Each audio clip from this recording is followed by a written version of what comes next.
ಧ್ಯಾನಾವಸ್ಥೆ. ನಿಮ್ಮ ಧ್ಯಾನ ಎಂದಿಗೂ ಮುಗಿಯಬಾರದು, ದಾಜಿ ಹೇಳಿದರು.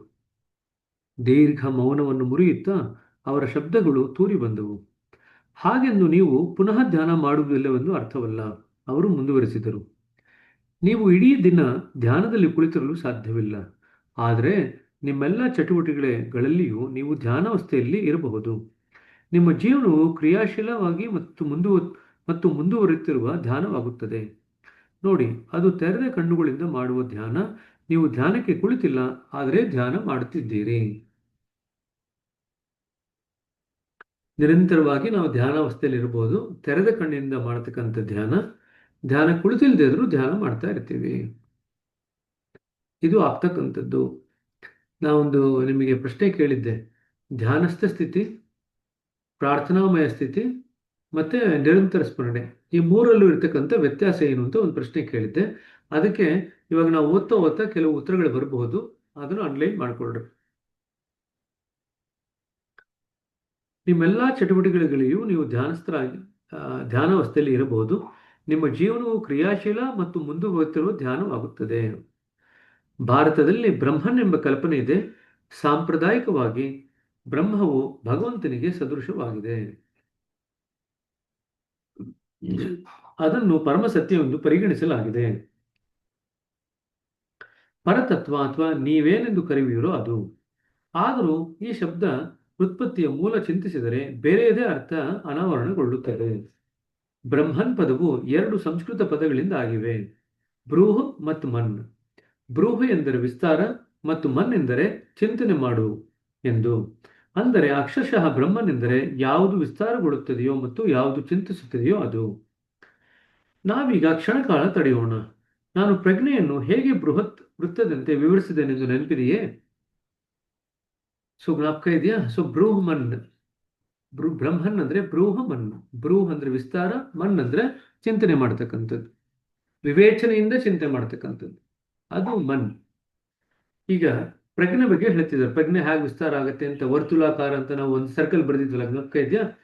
ಸೊ ಹೌದು, ನಾನೆಂದೆ ವರ್ತುಲದ ಕೇಂದ್ರವು ನಮ್ಮ ಅಸ್ತಿತ್ವದ ಅಂತರಾಳದ ಕೇಂದ್ರವನ್ನು ಪ್ರತಿನಿಧಿಸುತ್ತದೆ ಮತ್ತು ಪರಿಧಿಯು ಬಾಹ್ಯ ಅರಿವನ್ನು ಸೂಚಿಸುತ್ತದೆ, ದಾಜಿ ಹೇಳಿದರು.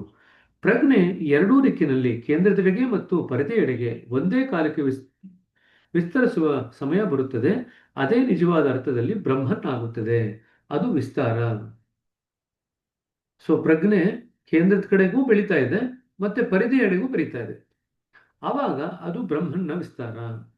ಆದರೆ ಅದು ಚಿಂತನೆಯನ್ನು ಮಾಡುತ್ತದೆ, ಏಕೆಂದರೆ ಚಿಂತಿಸುವ ಮನು ಪ್ರಜ್ಞೆಯ ಒಳಗಡೆ ಇರುತ್ತದೆ. ಹಾಗಾಗಿಯೇ ಬ್ರಹ್ಮನನ್ನು ಅದೇನಿದೆಯೋ ಅದಕ್ಕಿಂತ ಭಿನ್ನವಾಗಿ ಜನರು ತಿಳಿದಿದ್ದಾರೆ, ನಾನೆಂದು. ಹೌದು ಎಂದರು ದಾಜಿ. ಯಾವುದು ತಿಳುವಳಿಕೆಗೆ ಮೀರಿದೆಯೋ ಅದಕ್ಕೆ ನಾವು ಮನುಷ್ಯ ಮಾತ್ರದ ತಿಳುವಳಿಕೆ ಅರ್ಥವನ್ನು ಲೇಪಿಸಿದ್ದೇವೆ. ಸಾಕ್ರೆಟಿಸ್ನನ್ನು ಗಲ್ಲಿಗೇರಿಸಲು ಮುಖ್ಯ ಕಾರಣವೆಂದರೆ ಅವನು ದೇವತೆಗಳು ಮಾನವನ ಸೃಷ್ಟಿ ಎಂದು ಪ್ರತಿಪಾದಿಸಿದನು. ದೇವತೆಗಳನ್ನು ಪ್ರಸ್ತುತಪಡಿಸಿದ ರೀತಿಯಿಂದ ಅವರಿಗೆ ಮಾನವ ಗುಣಗಳಿವೆ ಇವೆ ಎಂದು ಆತನು ಗಮನಿಸಿದ್ದನು. ಆದುದರಿಂದ ಅವನು ಮಾನವರ ಕಲ್ಪನೆ ಎಂದು ನಿರ್ಧರಿಸಿದನು. ಗ್ರೀಸ್ನಲ್ಲಿ ಹೀಗಾಗುತ್ತಿರುವಾಗ ಭಾರತದಲ್ಲಿಯೂ ಅದೇ ಆಗುತ್ತಿತ್ತು.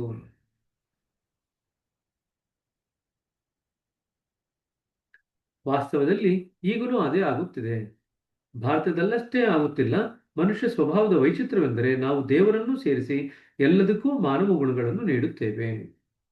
ನೋಡಿ, ವೈಯಕ್ತಿಕ ಅಸ್ತಿತ್ವಕ್ಕೆ ಸಂಸ್ಕೃತದಲ್ಲಿ ಆತ್ಮನ್ ಎನ್ನುತ್ತಾರೆ. ಆತ್ಮ ಪದದ ಅಕ್ಷರಶಃ ಅರ್ಥವೆಂದರೆ ಯಾವುದು ಚಲಿಸುತ್ತದೆಯೋ ಮತ್ತು ಯಾವುದು ಚಿಂತಿಸುತ್ತದೆಯೋ ಅದು. ಅಂದರೆ ವ್ಯಕ್ತಿಯ ವ್ಯಾಖ್ಯಾನವು ಪ್ರಾಚೀನರು ನೀಡಿದ ಭಗವಂತನ ವ್ಯಾಖ್ಯಾನಕ್ಕೆ ಬಹಳ ಹತ್ತಿರವಾಗಿದೆ. ಒಂದೇ ವ್ಯತ್ಯಾಸವೆಂದರೆ ಒಂದು ವಿಸ್ತಾರಗೊಳ್ಳುತ್ತದೆ, ಮತ್ತೊಂದು ಕೇವಲ ಚಲಿಸುತ್ತದೆ. ಚಿಂತನೆಯಲ್ಲಿ ಬ್ರಹ್ಮನಲ್ಲಿ ಏನಾಗುತ್ತೆ? ವಿವೇಚನಾಯುಕ್ತವಾದಂಥ ಚಿಂತೆ ಆಗತ್ತೆ. ಆತ್ಮನಲ್ಲಿ ಏನಾಗುತ್ತೆ? ವಿವೇಕರಹಿತವಾದಂಥ ಚಿಂತೆ ಆಗತ್ತೆ ಅಷ್ಟೆ. ಬ್ರಹ್ಮನಲ್ಲಿ ವಿವೇಚನಾಯುಕ್ತವಾದಂಥ ಚಿಂತೆ ಆಗತ್ತೆ, ಆತ್ಮನಲ್ಲಿ ವಿವೇಕ ರಹಿತ ಅಥವಾ ವಿವೇಚನಾ ರಹಿತವಾದಂಥ ಚಿಂತೆ ಆಗತ್ತೆ. ಏಕೆ ಅವು ಅಷ್ಟೊಂದು ಸಮಾನವಾಗಿವೆ? ಕಾರಣವೆಂದರೆ ಜನರು ಆಲೋಚಿಸಿದರು, ಭಗವಂತನು ನಮ್ಮಂತೆಯೇ ಇರಬೇಕು, ಆದರೆ ಮಹಾಶ್ರೇಷ್ಠನು ವ್ಯಕ್ತಿತ್ವ ವ್ಯಕ್ತಿಯ ಅಸ್ತಿತ್ವವು ಚಲಿಸುವುದಾದರೆ ಭಗವಂತನು ಅದಕ್ಕಿಂತ ಶ್ರೇಷ್ಠನಾಗಿದ್ದು ವಿಸ್ತರಿಸಲೇಬೇಕು. ಏಕೆಂದರೆ ವಿಸ್ತಾರವು ಕೇವಲ ಚಲನೆಗಿಂತ ಮಹತ್ತರವಾದುದು. ಆದುದರಿಂದ ಅವರು ಮನುಷ್ಯ ಮಾತ್ರದ ತಿಳುವಳಿಕೆ ತಕ್ಕಂತೆ ಪರಮಸತ್ಯವನ್ನು ಬ್ರಹ್ಮನ್ ಎಂದು ಕರೆದರು. ನಿಜವಾಗಿ ಬ್ರಹ್ಮನ್ ಎಂದರೆ ಪರಮಸತ್ಯವಲ್ಲ. ಅಂಡ್ಲೈನ್ ಮಾಡ್ಕೊಳ್ರಿ. ಬ್ರಹ್ಮನ್ ಅಂದರೆ ಪರಮಸತ್ಯವಲ್ಲ. ಪ್ರಜ್ಞೆಯ ಮನನ ಮಾಡಿ ವಿಸ್ತಾರಗೊಳ್ಳುವ ಅವಸ್ಥೆಯದು. ಪರಮಸತ್ಯ ಅದಕ್ಕಿಂತ ಎಷ್ಟೋ ಆಚೆಗಿದೆ. ಪರಮಸತ್ಯವು ಬದಲಾವಣೆ ರಹಿತ. ಆದುದರಿಂದ ಅದು ವಿಸ್ತಾರಗೊಳ್ಳದು, ಸಂಕುಚಿತಗೊಳ್ಳದು. ಅದು ಮನನ ಮಾಡುವುದಿಲ್ಲ. ಅದನ್ನು ಅಂಡರ್ಲೈನ್ ಮಾಡ್ಕೊಳ್ರಿ. ಪರಮಸತ್ಯದಲ್ಲಿ ವಿಸ್ತಾರ ಆಗುವುದಿಲ್ಲ, ಸಂಕುಚಿತ ಆಗುವುದಿಲ್ಲ, ಮನನ ಮಾಡುವುದಿಲ್ಲ. ಏನೂ ಇಲ್ಲ ಪರಮಸತ್ಯದಲ್ಲಿ. ಸೊ ಬ್ರಹ್ಮನಿಂದ ಸಾಕಷ್ಟು ಆಚೆಗೆ ಪರಮಸತ್ಯ ಇದೆ. ಅಂದರೆ ಧ್ಯಾನಾವಸ್ಥೆಯಲ್ಲಿ ನಮ್ಮ ಪ್ರಜ್ಞೆಯು ಬ್ರಹ್ಮನ ಗುಣಗಳನ್ನು ಪ್ರದರ್ಶಿಸುತ್ತದೆ. ನಾನೆಂದರೆ ಆದರೆ ಅದು ಪರಮಾವಸ್ಥೆಯಲ್ಲ. ಸೊ ಧ್ಯಾನಾವಸ್ಥೆಯಲ್ಲಿ ಏನಾಗುತ್ತೆ, ಬ್ರಹ್ಮನ ಗುಣಗಳನ್ನು ಅದು ಪ್ರದರ್ಶಿಸುತ್ತೆ. ಸರಿಯಾಗಿದೆ ದಾಜಿ ಹೇಳಿದರು. ನಾವು ಬ್ರಹ್ಮನನ್ನು ಮೀರಿ ಹೋಗಬೇಕು. ಅದಕ್ಕೂ ಹೆಸರಿದೆ ಪರಬ್ರಹ್ಮ, ಅಂದರೆ ಬ್ರಹ್ಮನಿಗಿಂತ ಮಿಗಿಲು. ಪರಬ್ರಹ್ಮನ ಸ್ಥಿತಿಯು ಸಹ ನಮ್ಮ ಪಯಣದ ಒಂದು ಘಟ್ಟವಷ್ಟೇ, ಅದು ಅಂತ್ಯವಲ್ಲ. ಧ್ಯಾನಾವಸ್ಥೆಯು ವಿಕಸನ ಹೊಂದುತ್ತಿರುತ್ತದೆ. ಅದು ಉತ್ತಮವಾಗುತ್ತಾ ಸೂಕ್ಷ್ಮವಾಗುತ್ತಾ ಹೋಗಿ ಕೊನೆಯಲ್ಲಿ ಪರಮಾವಸ್ಥೆಯಲ್ಲಿ ವಿಲೀನವಾಗುತ್ತದೆ. ಅದರ ಮೊದಲು ಅದನ್ನು ನಾವು ಸೃಷ್ಟಿಸುವ ತನಕ ಅದರ ವಿಕಸನ ಹೊಂದಲು ಸಾಧ್ಯವಿಲ್ಲ. ಆದರೆ ಮೊದಲು ಅದನ್ನು ನಾವು ಸೃಷ್ಟಿಸುವ ತನಕ ಅದು ವಿಕಸನ ಹೊಂದಲು ಸಾಧ್ಯವಿಲ್ಲ. ಅದಕ್ಕೆ ನಾವು ಅಭ್ಯಾಸ ಮಾಡೋದು. ಅದನ್ನು ಸೃಷ್ಟಿ ಮಾಡ್ಲಿಕ್ಕೋಸ್ಕರ ನಾವು ಅಭ್ಯಾಸ ಮಾಡ್ತೀವಿ. ಅದಕ್ಕೆ ಬೈಠಕ್ ತಗೊಳ್ಳೋದು, ಅದಕ್ಕೆ ಸತ್ಸಂಗ ಹೋಗೋದು. ದಾಜಿ ವಿರಾಮ ನೀಡಿದರು, ಆಲೋಚನೆಯಲ್ಲಿ ಮುಳುಗಿದರು. ಧ್ಯಾನದ ಪರಿಣಾಮ ಶಾಶ್ವತವಾಗಿರುವವರೆಗೂ ಯಾರಿಗೂ ತೃಪ್ತಿಯಾಗುವುದಿಲ್ಲವೆಂದು ನನಗನಿಸುತ್ತದೆ ಅವರೆಂದರು. ಸೊ ಧ್ಯಾನದ ಪರಿಣಾಮ ಬರೀ ತಾತ್ಕಾಲಿಕವಾಗಿದ್ದರೆ ನಮ್ಗೆ ತೃಪ್ತಿ ಆಗಲಿಕ್ಕೆ ಸಾಧ್ಯವಿಲ್ಲ. ಅದು ಶಾಶ್ವತವಾಗಿರಬೇಕು. ಅದು ನಿಮ್ಮ ನಿತ್ಯದ ಅನುಭವವನ್ನು ಪರಿವರ್ತಿಸದಿದ್ದರೆ ಅಂತಹ ಗಾಢ ಧ್ಯಾನದ ಪ್ರಯೋಜನವಾದರೂ ಏನು? ಇಲ್ಲವಾದರೆ ಸೋರುವ ಕಡವನ್ನು ಬೆಳೆಸಿ ಬಾವಿಯಿಂದ ನೀರು ಸೇರಿದಂತೆ ಅದನ್ನು ಉಳಿಸಿಕೊಂಡು ಜೀವನದಲ್ಲಿ ಅಳವಡಿಸಿಕೊಳ್ಳಲು ಸಾಧ್ಯವಿಲ್ಲ. ಸೊ ನಮಗೆ ಎಷ್ಟೇ ಗಾಢವಾದಂಥ ಧ್ಯಾನ ಆಗ್ಬೋದು, ಬಟ್ ಆದರೆ ಅದು ನಮ್ಮ ಜೀವನನ ಪರಿವರ್ತನೆ ಮಾಡ್ತಾ ಇಲ್ಲ ಅಂತಂದ್ರೆ ಅದರಿಂದ ನಮಗೆ ಯಾವ ಪ್ರಯೋಜನವೂ ಇಲ್ಲ. ಧ್ಯಾನದ ಪರಿಣಾಮವನ್ನು ಮುಂದೊಯ್ಯುವುದು ಹೇಗೆ ನಾನು ಕೇಳಿದೆ. ಮೊದಲ ಹೆಜ್ಜೆ ಎಂದರೆ ಧ್ಯಾನ ಮಾಡುವುದು ಅವರೆಂದರು. ಧ್ಯಾನವು ಧ್ಯಾನಾವಸ್ಥೆಯ ಜನನಿ. ಅಂಡರ್ಲೈನ್ ಮಾಡ್ಕೊಳ್ರಿ. ಧ್ಯಾನವು ಧ್ಯಾನಾವಸ್ಥೆಯ ಜನನಿ. ಜನನಿಯ ವಿನಃ ಶಿಶುವಿಲ್ಲ ಮತ್ತು ಧ್ಯಾನವೆಂಬ ಕ್ರಿಯೆಯ ವಿನಃ ಧ್ಯಾನಾವಸ್ಥೆ ಇಲ್ಲ. ಪುನರಾವರ್ತಿತ ಧ್ಯಾನದೊಂದಿಗೆ ನಾವು ಶಾಶ್ವತ ಧ್ಯಾನಾವಸ್ಥೆಯನ್ನು ಪಡೆಯುತ್ತೇವೆ. ಅದು ಆನ್ಲೈನ್ ಮಾಡ್ಕೊಳ್ರಿ. ಧ್ಯಾನಾವಸ್ಥೆ ಹ್ಯಾಕ್ ಪಡ್ಕೊಳ್ತೀವಿ? ಪುನರಾವರ್ತಿತವಾದಂಥ ಧ್ಯಾನದ ಅಭ್ಯಾಸದಿಂದ ನಾವು ಧ್ಯಾನಸ್ಥ ಸ್ಥಿತಿಯನ್ನು ಪಡಿತೀವಿ. ದೈನಂದಿನ ಧ್ಯಾನದೊಂದಿಗೆ ನೀವು ಆ ಧ್ಯಾನಾವಸ್ಥೆಯನ್ನು ಇಟ್ಟಿಗೆಯ ಮೇಲೆ ಇಟ್ಟಿಗೆ ಇತ್ತಂತೆ ಮೇಲಿಂದ ಮೇಲೆ ಧ್ಯಾನ ಮಾಡಿರಿ. ಅದನ್ನು ಸ್ಥಿರವಾಗುವಂತೆ ಗಟ್ಟಿಗೊಳಿಸಬೇಕು. ನೀವು ಆಗಾಗ ಧ್ಯಾನ ಮಾಡದಿದ್ದರೆ ಆ ಅವಸ್ಥೆ ಕ್ಷೀಣಿಸಲು ಆರಂಭಿಸುತ್ತದೆ.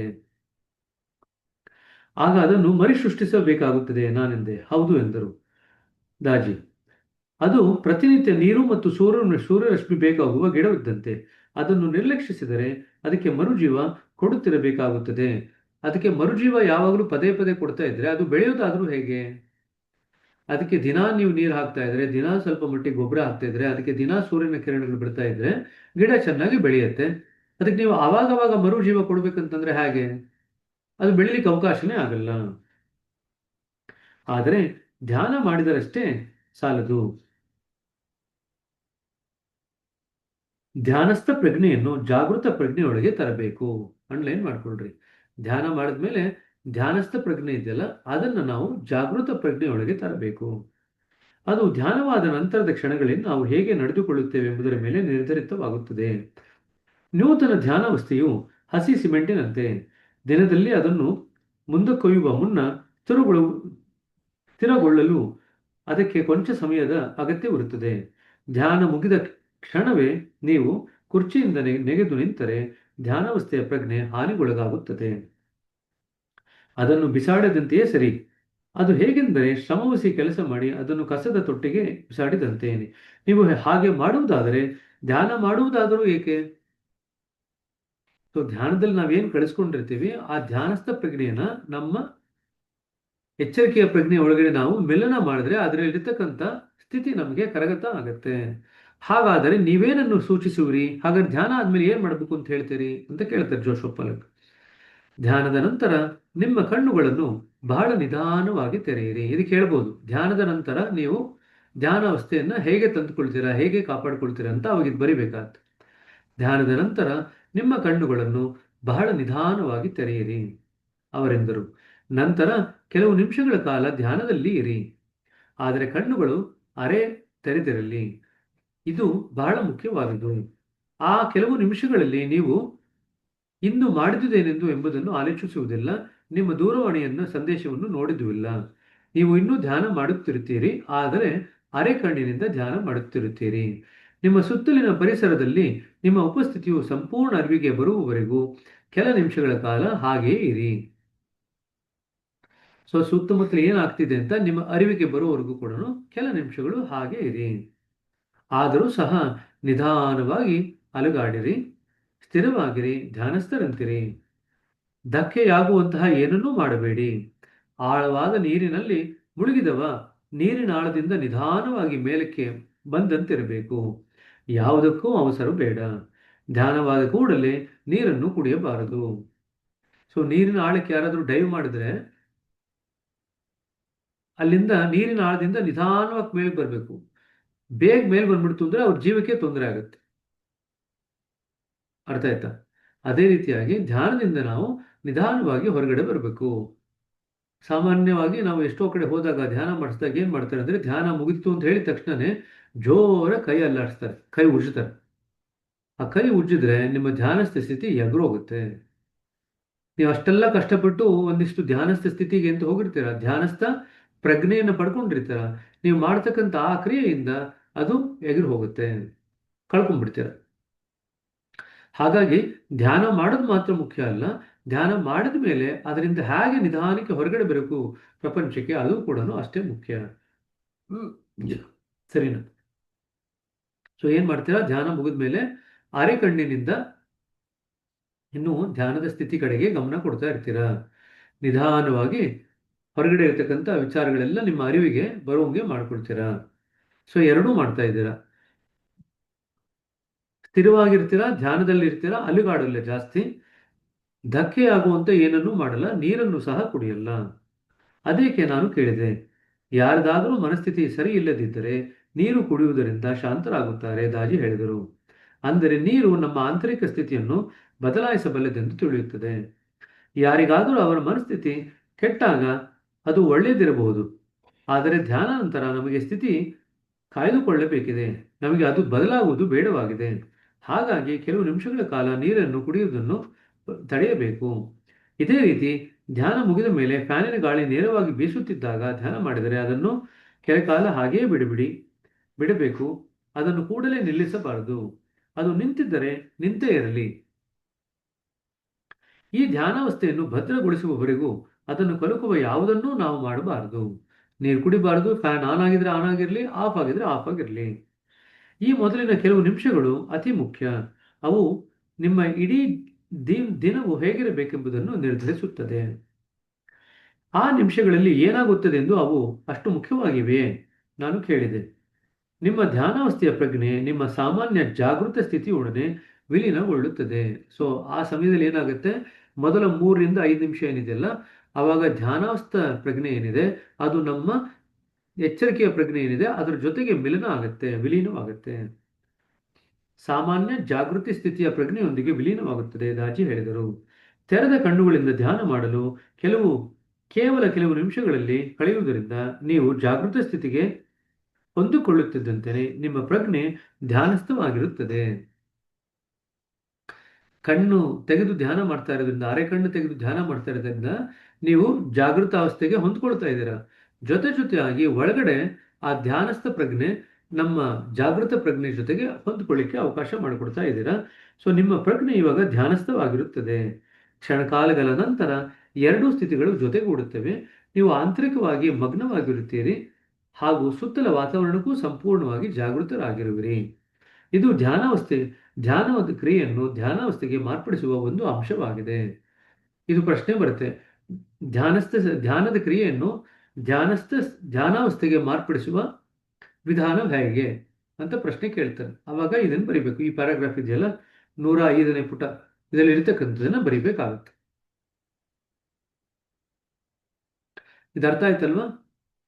ಸೊ ಧ್ಯಾನದ ಪ್ರಜ್ಞೆಯನ್ನ ಅಲುಗಾಡಿಸುವಂಥದ್ದು ಯಾವುದನ್ನು ನಾವು ಮಾಡಬಾರದು. ಅರೆಕಣ್ಣಿನಿಂದ ಸ್ವಲ್ಪ ಹೊತ್ತು ನಾವು ಧ್ಯಾನ ಮಾಡಬೇಕು. ನಮ್ಮ ಹೊರಗಿನ ಜಾಗೃತ ಅವಸ್ಥೆಯಲ್ಲಿ ಇರ್ತಕ್ಕಂಥ ಸ್ಥಿತಿಗೆ ನಾವು ಅರಿವಿಗೆ ಬಂದು ಅದಕ್ಕೆ ಹೊಂದ್ಕೊಳ್ಳಿಕ್ಕೆ ಪ್ರಯತ್ನ ಪಡಬೇಕು.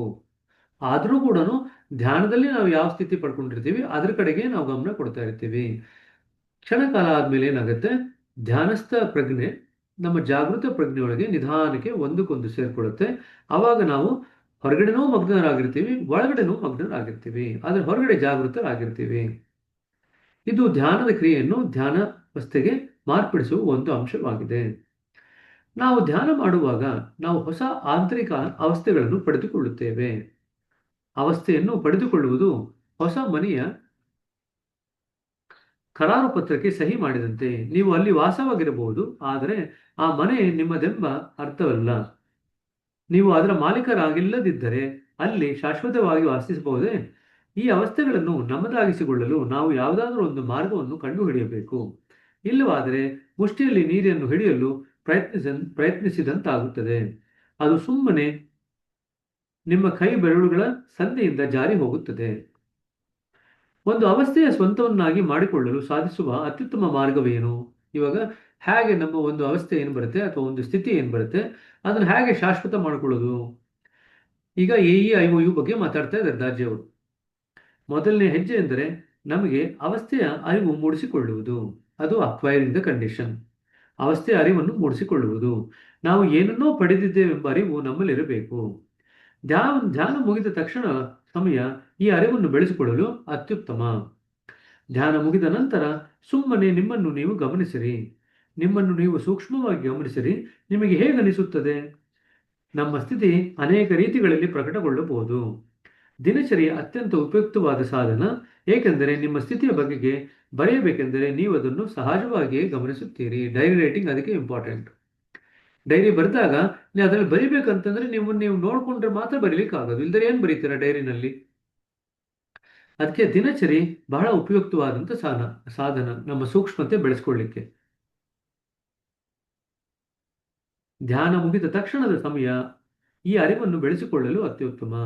ಧ್ಯಾನ ಮುಗಿದ ನಂತರ ಸುಮ್ಮನೆ ನಿಮ್ಮನ್ನು ನೀವು ಗಮನಿಸಿರಿ. ನಿಮ್ಮನ್ನು ಸೂಕ್ಷ್ಮವಾಗಿ ಗಮನಿಸಿರಿ. ಅಂಡರ್ಲೈನ್ ಮಾಡ್ಕೊಳ್ರಿ.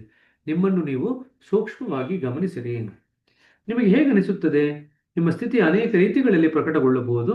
ದಿನಚರಿ ಅತ್ಯಂತ ಉಪಯುಕ್ತವಾದಂಥ ಸಾಧನ, ಏಕೆಂದರೆ ನಿಮ್ಮ ಸ್ಥಿತಿಯ ಬಗೆಗೆ ಬರೆಯಬೇಕೆಂದರೆ ನೀವು ಅದನ್ನು ಸಹಜವಾಗಿಯೇ ಗಮನಿಸುತ್ತೀರಿ. ನೀವು ಗಮನ ವಹಿಸಿದಾಗ ನಿಮ್ಮ ಅರಿವು ಚೆನ್ನಾಗಿ ಶ್ರುತಿಗೊಳ್ಳುತ್ತದೆ ಮತ್ತು ನಿಮ್ಮ ಸಂವೇದನಾಶೀಲತೆ ಹೆಚ್ಚುತ್ತದೆ. ಅಂಡರ್ಲೈನ್ ಮಾಡ್ಕೊಳ್ರಿ. ನೀವು ಗಮನ ವಹಿಸಿದಾಗ ನಿಮ್ಮ ಅರಿವು ಚೆನ್ನಾಗಿ ಶ್ರುತಿಗೊಳ್ಳುತ್ತದೆ ಮತ್ತು ನಿಮ್ಮ ಸಂವೇದನಾಶೀಲತೆ ಬೆಳೆಯುತ್ತದೆ. ಆರಂಭದಲ್ಲಿ ಏನನ್ನು ಬರೆಯಬೇಕೆಂದು ತಿಳಿದಿಲ್ಲವೆಂದು ಅನೇಕರು ಹೇಳುತ್ತಾರೆ. ಮೊದಲಿಗೆ ಒಂದು ವಾಕ್ಯ ಅಥವಾ ಒಂದು ಶಬ್ದವನ್ನು ಬರೆಯಬಹುದು, ಆದರೆ ಕೆಲ ವಾರಗಳ ನಂತರ ಕೆಲವು ಪ್ಯಾರಾಗಳನ್ನು ಬರೆಯಬಹುದು. ಬೇಗನೆ ವಿಸ್ತಾರವಾದ ವಿವರಣೆಗಳಿಂದ ಪುಟಗಳನ್ನು ತುಂಬುತ್ತೀರಿ. ನಮ್ಮ ಅವಸ್ಥೆಯ ಬಗೆಗೆ ಹೆಚ್ಚಿನ ಅರಿವಿದ್ದಷ್ಟು ಅದರ ಆಳ ಮತ್ತು ತೀವ್ರತೆಯನ್ನು ಅಧಿಕವಾಗಿ ಅನುಭವಿಸುತ್ತೇವೆ. ಅಂಡರ್ಲೈನ್ ಮಾಡ್ಕೊಳ್ರಿ. ನಮಗೆ ಎಷ್ಟೋ ಸತಿ ಅದೇ ಅವಸ್ಥೆ ಬಂದಿದೆ ಅಂತ ಹೇಳ್ತಾರೆ. ಕೆಲವರು ಬರೀ ಕಾಮ್ನೆಸ್ ಬರ್ತಿದೆ ಅಂತ ಹೇಳ್ತಾರೆ, ಕೆಲವರು ಬರೀ ಪೀಸ್ ಬರ್ತಿದೆ ಅಂತ ಹೇಳ್ತಾರೆ, ಕೆಲವು ಸ್ಟಿಲ್ನೆಸ್ ಇದೆ ಅಂತ ಹೇಳ್ತಾರೆ. ಯಾವುದೋ ಅವಸ್ಥೆ ಪುನರಾವರ್ತಿತವಾಗ್ತಾ ಇದೆ, ಪದೇ ಪದೇ ಅದೇ ಬರ್ತಿದೆ. ಆದರೆ ಸೂಕ್ಷ್ಮವಾಗಿ ಗಮನಿಸಿದಾಗ ಅದರ ಆಳ ಮತ್ತು ತೀವ್ರತೆ ಎರಡೂ ವ್ಯತ್ಯಾಸವಾಗಿರುತ್ತೆ. ಅದನ್ನು ನೋಡ್ಕೊಳ್ಳಿಕ್ಕೆ ಕಲಿಬೇಕು. ಆಳ ಮತ್ತು ತೀವ್ರತೆ ನಾವೇನು ಗ್ರಹಿಸ್ಕೊಂಡಿರ್ತೀವಿ ಅದನ್ನು ಸ್ಪಷ್ಟಪಡಿಸ್ಲಿಕ್ಕೆ ಒಂದು ಉದಾಹರಣೆ ಕೊಡ್ಲಿಕ್ಕೆ ಪ್ರಯತ್ನ ಪಡಬೇಕು ಧ್ಯಾನ ಮುಗಿದ ನಂತರ. ಸೊ ಅದೇ ಕಾಮ್ನೆಸ್ ಅಂತ ಇರುತ್ತೆ, ಅದೇ ಪ್ರಶಾಂತತೆ ಅಂತ ಇರುತ್ತೆ ಅಂತ ಇಟ್ಕೊಳ್ರಿ. ಆದ್ರೆ ಅದರ ಆಳ ಮತ್ತು ತೀವ್ರತೆ ಬದಲಾವಣೆ ಆಗಿರುತ್ತೆ. ಆ ಬದಲಾವಣೆ ಆಗಿರತಕ್ಕಂಥ ಆಳ ಅಥವಾ ತೀವ್ರತೆಯನ್ನು ಗ್ರಹಿಸ್ಕೊಳ್ಳಿಕ್ಕೆ ನಾವು ನಮ್ಮ ಸೂಕ್ಷ್ಮತೆಯನ್ನು ಬೆಳೆಸ್ಕೋಬೇಕು. ಅದು ಹೇಗೆ ಬೆಳೆಸ್ಕೊಳ್ಳೋದು? ಸೂಕ್ಷ್ಮವಾಗಿ ಗಮನಿಸೋದ್ರಿಂದ ಬೆಳೆಸ್ಬೋದು. ಅದಕ್ಕೊಂದು ಉದಾಹರಣೆ ಕೊಡೋದ್ರಿಂದ ಬೆಳೆಸ್ಬೋದು. ಸರಿನಾ? ನಮ್ಮ ಅವಸ್ಥೆ ಬಗೆಗೆ ಹೆಚ್ಚಿನ ಅರಿವಿದ್ದಷ್ಟು ಅದರ ಆಳ ಮತ್ತು ತೀವ್ರತೆಯನ್ನು ಅಧಿಕವಾಗಿ ಅನುಭವಿಸುತ್ತೇವೆ. ಹೊಸ ಅವಸ್ಥೆಯು ಬೀಜವಿದ್ದಂತೆ ಅದು ಸಣ್ಣದಾಗಿ ಪ್ರಾರಂಭವಾಗಿ ಕ್ರಮೇಣ ತೆರೆದುಕೊಳ್ಳುತ್ತದೆ. ಅದು ಒಳಗಿನಿಂದ ವಿಸ್ತರಿಸುತ್ತಾ ಜೀವಕಳೆಯನ್ನು ತುಂಬಿಕೊಳ್ಳುತ್ತದೆ. ಅಂಡರ್ಲೈನ್ ಮಾಡಿಕೊಡ್ರಿ, ಅದು ಒಳಗಡೆಯಿಂದ ವಿಸ್ತಾರವಾಗ್ತಾ ಜೀವಕಳೆಯನ್ನು ತುಂಬಿಕೊಳ್ಳುತ್ತೆ. ಅದು ಹೇಗಾಗತ್ತೆ? ನಾವು ಆ ಧ್ಯಾನದ ಸ್ಥಿತಿಗೆ ಗಮನ ಕೊಡ್ತಾ ಕೊಡ್ತಾ ಎಲ್ಲಿ ಗಮನ ಕೊಡ್ತೀವೋ ಅಲ್ಲಿ ಶಕ್ತಿ ಹರಿಯುತ್ತೆ. ಎಲ್ಲಿ ಶಕ್ತಿ ಹರಿಯುತ್ತೋ ಅಲ್ಲಿ ಅದು ವಿಸ್ತಾರ ಆಗುತ್ತೆ, ಜೀವಕಳೆಯನ್ನು ತುಂಬಿಕೊಳ್ಳುತ್ತೆ. ಇದನ್ನೇ ಎನ್ಲೈವನಿಂಗ್ ಅಂತ ಕರೆಯೋದು. ನಮ್ಮ ಇಡೀ ಅಸ್ತಿತ್ವವು ಅದರೊಂದಿಗೆ ಕಂಪಿಸುವಂತೆ ತೋರುತ್ತದೆ. ಈಗ ನಮ್ಮ ಇಡೀ ಅಸ್ತಿತ್ವ ಅದು ಯಾವ ವಿಸ್ತಾರವಾದಂಥ ಒಂದು ಜೀವಕಳೆಯಿಂದ ತುಂಬಿರತಕ್ಕಂಥ ಸ್ಥಿತಿ ಇದೆಯಲ್ಲ, ಅದರ ಜೊತೆಗೆ ನಮ್ಮ ಇಡೀ ಅಸ್ತಿತ್ವ ಕಂಪಿಸಿದಂತೆ ತೋರುತ್ತದೆ. ಅವಸ್ಥೆ ಸಾಕಷ್ಟು ಜೀವಕಳೆ ತುಂಬಿಕೊಂಡಾಗ ಅದು ಉತ್ತುಂಗಕ್ಕೆ ಏರುತ್ತದೆ. ಈಗ ಹೊಸ ತಿರುವು ಪಡೆಯುತ್ತದೆ. ನಾವು ಅದನ್ನು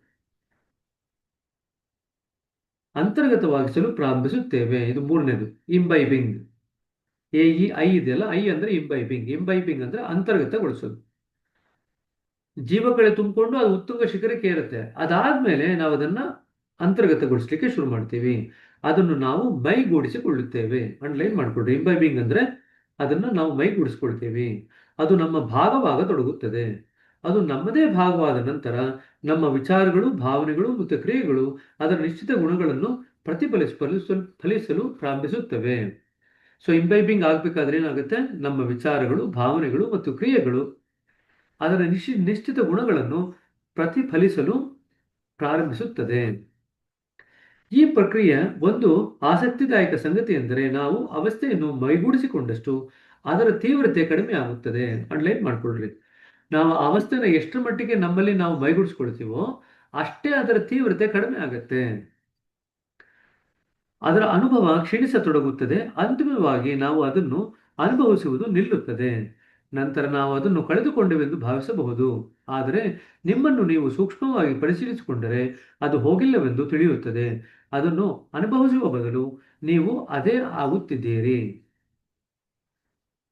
ಸಪರೇಟ್ ಆಗಿ ಅನುಭವಿಸ್ತಾ ಇಲ್ಲ, ನೀವು ಅದೇ ಆಗ್ತಾ ಇದ್ದೀರಿ. ಉದಾಹರಣೆಗೆ, ನೀವು ಊಟ ಮಾಡಿದಾಗ ಏನಾಗುತ್ತದೋ ನೋಡಿರಿ.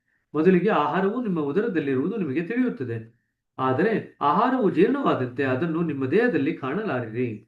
ಅದು ನಿಮ್ಮ ಭಾಗವಾಗುತ್ತದೆ. ಅಂತೆಯೇ ಯಾವುದೇ ಅವಸ್ಥೆಯ ಅನುಭವವು ಅದಿನ್ನೂ ನಿಮ್ಮ ಭಾಗವಾಗಿಲ್ಲವೆಂದು ತೋರುತ್ತದೆ. ಅದಿನ್ನೂ ಅನ್ಯವಾದುದು, ಅದಿನ್ನೂ ಹೊಸತು. ಅದು ನಿಜವಾಗಿ ನಿಮ್ಮ ಭಾಗವಾದಾಗ ನೀವು ಅದನ್ನು ಕೊಂಚವೂ ಅನುಭವಿಸಲಾರಿರಿ.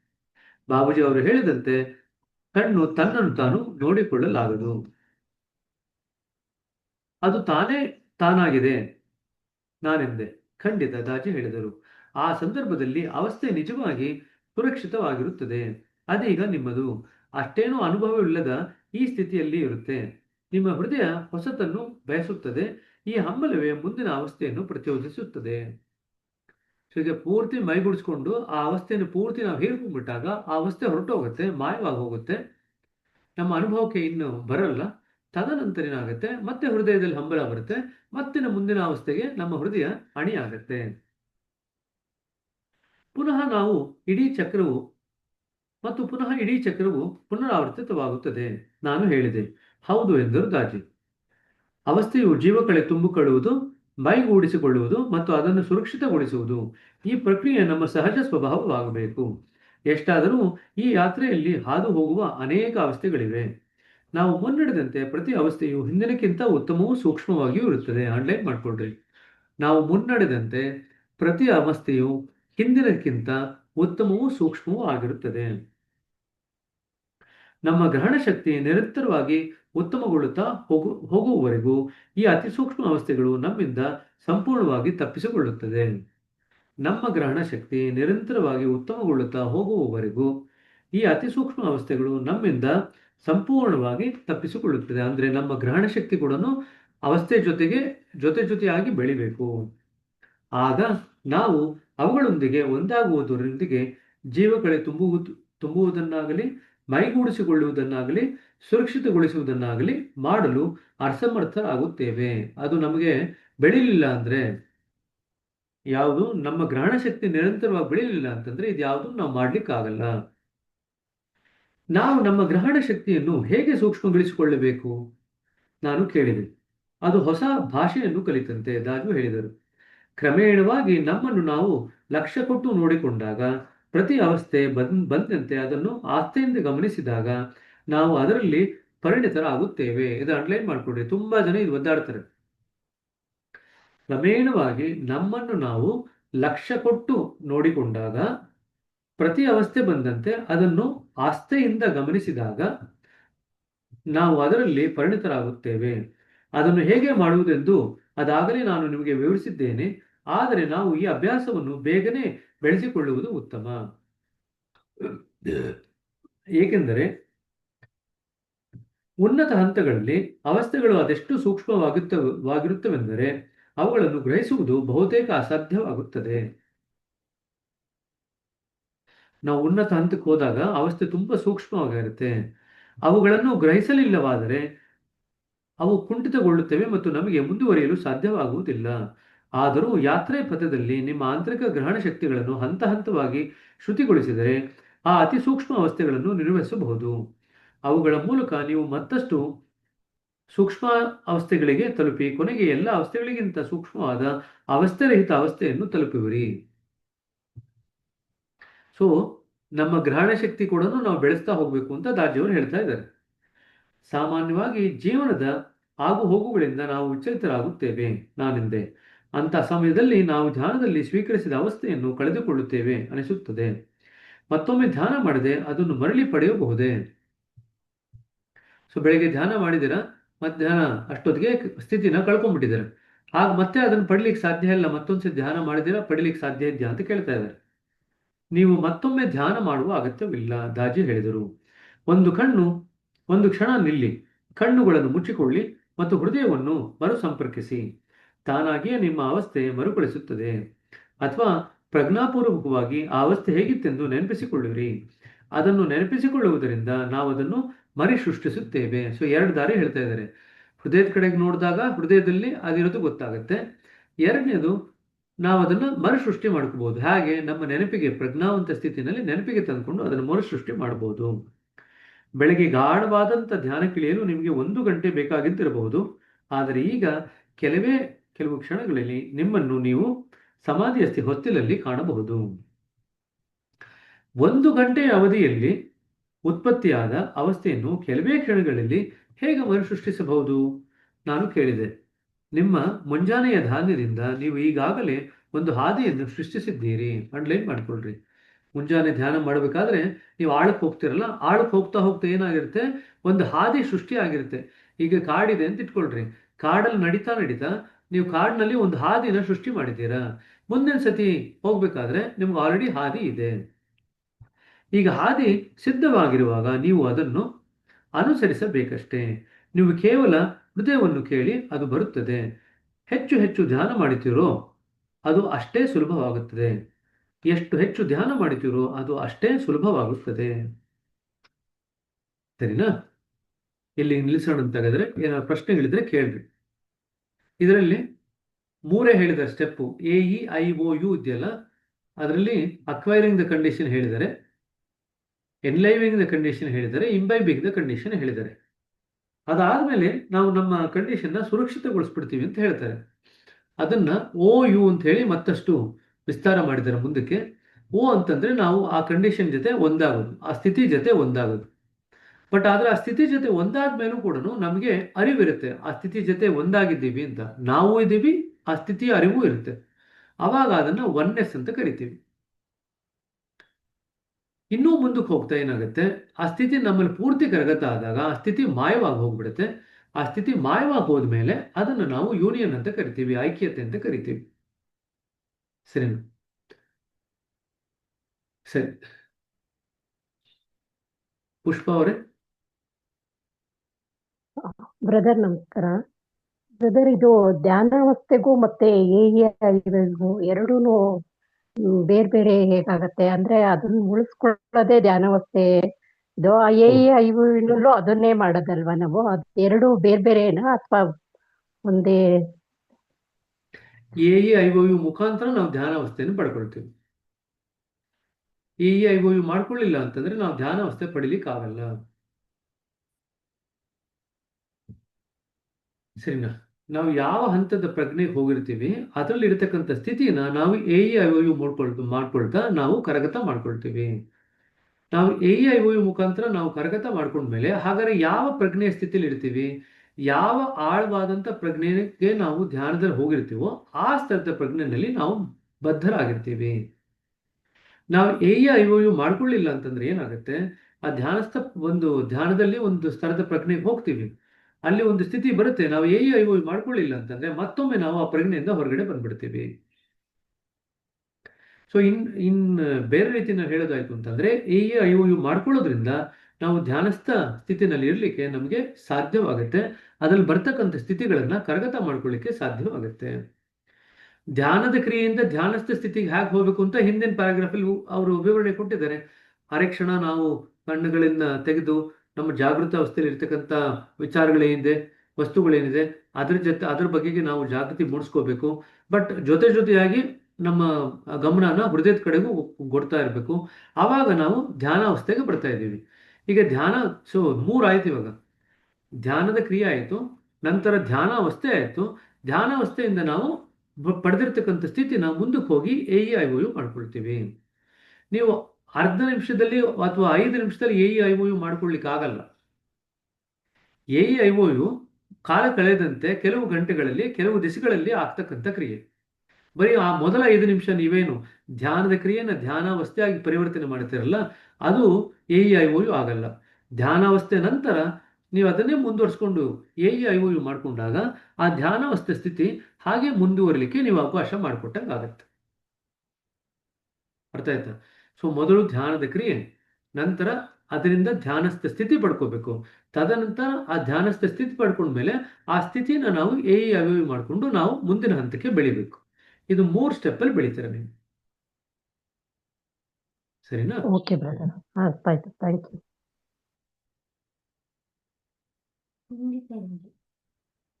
9:30 ಅಥವಾ 9:45. ಸರಿ, ಇನ್ನು ಯಾರ ಪ್ರಶ್ನೆ ಇದೆಯಾ? ಹೇಳ್ರಿ ರಾಧಿಕಾ ಅವರು. ಸರ್ ನಮಸ್ತೆ ಸರ್. ಸರ್ ಕೇಳಿಸ್ತಿಲ್ಲ, ಸ್ವಲ್ಪ ಜೋರಾಗಿ ಮಾತಾಡ್ರಿ. ಸರ್ ಟ್ರಸ್ಟಿಗೆ ಬರೋರು ಸ್ಟಡಿ ಮೆಟೀರಿಯಲ್ಸ್ ನೀವು ಕೊಟ್ಟಿರೋ ಬಳಕೆದಾರರ ಮಾರ್ಗದರ್ಶಿ ಅದೊಂದು ಬುಕ್ ತಂದ್ರೆ ಸಾಕ, ಮತ್ತೆ ಬೇರೆ ತರ್ಬೇಕು ಸರ್? ಬೇಕಾದ್ರೆ ನಿಮ್ಗೆ ಜೊತೆಯಾಗಿ ಆ ಮ್ಯಾಕ್ಸಿಮ್ಸ್ ಓದ್ಕೊಳ್ಳಿಕ್ಕೆ ಬಾಬೂಜಿ ಅವರ ಮೊದಲ ಸಂಚಿಕೆ ಇದೆಯಲ್ಲ, ಸಮಗ್ರ ಕೃತಿಗಳು ಮೊದಲ ಸಂಚಿಕೆ, ಅದು ತಗೊಂಡ್ಬಂದಿದ್ರೆ ಹೆಲ್ಪ್ ಆಗುತ್ತೆ. ಯಾಕೆಂದ್ರೆ ಬಾಬೂಜಿ ಅವರು ಏನು 10 ನಿಯಮಗಳು ಬರೆದಿದ್ದಾರೆ, ಅದರ ಬಗ್ಗೆ ಏನ್ ವ್ಯಾಖ್ಯಾನ ಬರೆದಿದ್ದಾರೆ ದಾಜಿ ಅವರು, ಅದನ್ನ ಓದ್ಕೊಂಡು ನಾವು ಬಾಬೂಜಿ ಅವರ 10 ನಿಯಮ ಇದೆಯಲ್ಲ ಜೊತೆಯಾಗಿ ನೋಡ್ಕೊಳ್ತು ಅಂತಂದ್ರೆ 2 ಒಟ್ಟಿಗೆ ಕರಗತ ಆಗುತ್ತೆ. ಸೊ ಬರೋರು ಎಲ್ರು ಕೂಡ, ನಾನು ಗ್ರೂಪ್ ಅಲ್ಲಿ ಮೆಸೇಜ್ ಹಾಕ್ತೀನಿ, ಬರೋರು ಎಲ್ರು ಕೂಡ ಬಾಬೂಜಿ ಅವರ ಕಂಪ್ಲೀಟ್ ವರ್ಕ್ಸ್ ಏನಿದೆಯಲ್ಲ ವಾಲ್ಯೂಮ್ 1 ಕನ್ನಡ ಸಂಚಿಕೆ, ಅದು ಮತ್ತೆ ನಾವೇನು ನಿಮಗೆ ಪ್ರಿಂಟ್ ಔಟ್ ತಗೊಳ್ಳಿ ಅಂತ ಕಳಿಸಿದೀವಿ, 2 ತಗೊಂಡ್ಬಂದ್ರೆ ಸಾಕಾಗುತ್ತೆ. ಸರಿನಾ?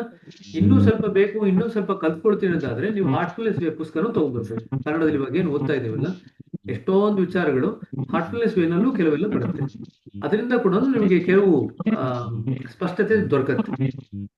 ಸೊ ಹಾಗಾಗಿ ಬಾಬೂಜಿ ಅವರ ಕಂಪ್ಲೀಟ್ ವರ್ಕ್ಸ್ ವಾಲ್ಯೂಮ್ 1 ಮತ್ತೆ ಹಾರ್ಟ್ಫುಲ್ನೆಸ್ ವೇ, ಮತ್ತೆ ನೀವು ಅದರದ್ದು ಪ್ರಿಂಟ್ ಔಟ್, ನಾವು ಕಳಿಸಿರ್ತಕ್ಕಂಥ ಮೆಟೀರಿಯಲ್ದು ಪ್ರಿಂಟ್ ಔಟ್, ಈ 3 ತಗೊಂಡ್ಬನ್ರಿ.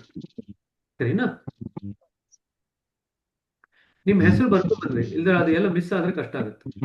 ಯಾಕಂದ್ರೆ ಆಲ್ಮೋಸ್ಟ್ 100 ಜನದ ಮೇಲೆ ಇಡ್ತೀರಿ ನೀವು ಹೆಸರು ಬರ್ಕೊಂಡ್ಬಂದಿಲ್ಲ ಅಂತಂದ್ರೆ ಮಿಸ್ ಆಗ್ಬಿಡುತ್ತೆ. 1 ನಿಮಿಷ.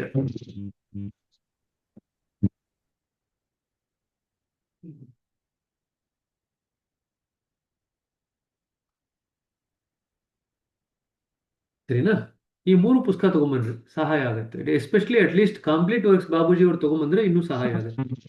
ಯಾಕಂದ್ರೆ 10 ಮ್ಯಾಕ್ಸಿಮ್ಸ್ ನಿಮ್ಗೆ ಹೇಗಿದ್ರು ಓದ್ಬೇಕು ಪರೀಕ್ಷೆಗೆ, ಅದು 3 ದಿವಸದಲ್ಲಿ 10 ಮ್ಯಾಕ್ಸಿಮಮ್ ಓದ್ದಂಗೂ ಆಗುತ್ತೆ, ಇದನ್ನು ನೋಡ್ದಂಗೆ ಆಗುತ್ತೆ, 2 ಗ್ರಹಿಸ್ಕೊಂಡಂಗೆ ಆಗುತ್ತೆ ಒಂದೇ. ಸರಿನಾ? ಇನ್ನೇನ್ ತಯಾರಿ ಮಾಡ್ಕೊಳ್ತಾ ಇದ್ದೀರಿ ಬರ್ಲಿಕ್ಕೆ? ನಿಮಗೆ ಊಟ ತಿಂಡಿ ವಸತಿ ಅಂತೂ ಅವರೇ ಕೊಡ್ತಾರೆ, ಅದನ್ನೆಲ್ಲ ರೆಡಿ ಏನ್ ಮಾಡ್ಕೊಳ್ಳೋ ಅವಶ್ಯಕತೆ ಇಲ್ಲ. ನಿಮ್ಗೆ ಸ್ವಲ್ಪ ಮಟ್ಟಿಗೆ ತಿನ್ಬೇಕು ಅಂತ ಅನ್ಸಿದ್ರೆ ಸ್ವಲ್ಪ ಪುರ್ಕಳು ತಿಂಡಿ ತರ್ಬೋದು, ಚಕ್ಲಿ, ಕೋಡುಬಳೆ, ನಿಪ್ಪಟ್ಟು, ಒಬ್ಬಟ್ಟು, ಈ ತರದೆಲ್ಲ ತರ್ಬೋದು ಬೇಕಾದ್ರೆ. ನಿಮ್ಗೆ ಅಲ್ಲಿ ಇದ್ಕೊಂಡು ಪುರ್ಕಲ್ ತಿಂಡಿ ತಿನ್ಬೇಕು ಅಂತ ಅನಿಸಿದ್ರೆ. ಸರಿನಾ? ಇನ್ಯಾರೋ ಏನೋ ಹೇಳಿದ್ರಿ?